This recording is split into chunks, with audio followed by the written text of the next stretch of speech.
एक वक्तव्य तुम्ही केलं होतं.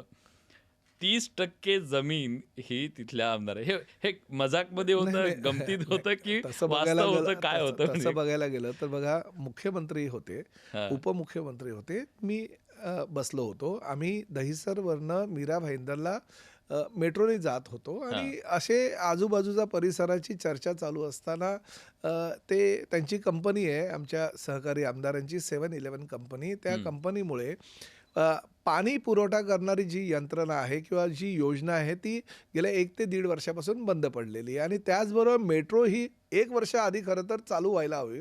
पण त्यांच्याच कंपनीची जागा त्या मेट्रोच्या स्टेशनच्या आड येत असल्याकारणानं त्यांनी ते काम बंद ठेवलं होतं आपला राजकीय ताकद वापरून आणि तेव्हाच मी असं म्हणालो माननीय मुख्यमंत्री आणि उपमुख्यमंत्र्यांना उद्देशून, की साहेब ह्या व्यक्तीची एवढी जमीन आहे, की जवळ-जवळ मीरा भाईंदरचं एकूण भूभाग जर आपण ते कॅल्क्युलेशन केलं तर 30% पेक्षा जास्त जमीन त्यांचीच आहे. त्यामुळे विविध विकास कामं करत असताना ह्या अडचणी यांच्या जमिनींमुळे येत असतात आणि त्यामुळे तो वादविवाद हा वाढला. पण शेवटी ठीक आहे. पण तो किती वादविवाद वाढावा? की परिवहन मंत्र्यांना ड्रायव्हर म्हणून हे नाही, मी इथपर्यंत त्यांना तेही ही काय भाषा आहे? सांगितलं. मला ड्रायव्हर म्हणाले, नंतर ठाणे का बेवकूफ म्हणाले. म्हणजे ते त्यांच्या हां. भाषेमध्ये त्यांनी ते वाक्य वापरलं, पण शेवटी ठीक आहे.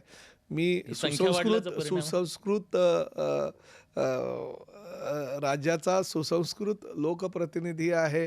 ठाण्यासारख्या सुसंस्कृत शहरातून पहिल्यांदा मी महापालिकेवर निवडून गेलेला लोकप्रतिनिधी आहे.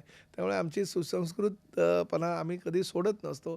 परंतु मी त्यांना सांगितलं, की बाबा मला तर ते कधी ड्रायव्हर ठेवणार नाही, कारण ड्रायव्हरचा माझा अनुभव आहे. मी गेली 8 वर्ष ड्रायव्हर म्हणून रिक्षा चालवली आहे.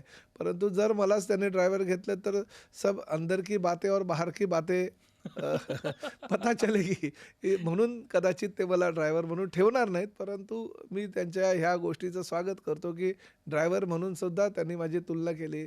परंतु एक गोष्ट मात्र नक्की, की ह्या गोष्टी करत असताना अशा काही गोष्टींकडे मी जर बघत राहिलो, तर मी काम करू शकणार नाही. मी त्या फेऱ्यामध्ये अडकून राहील.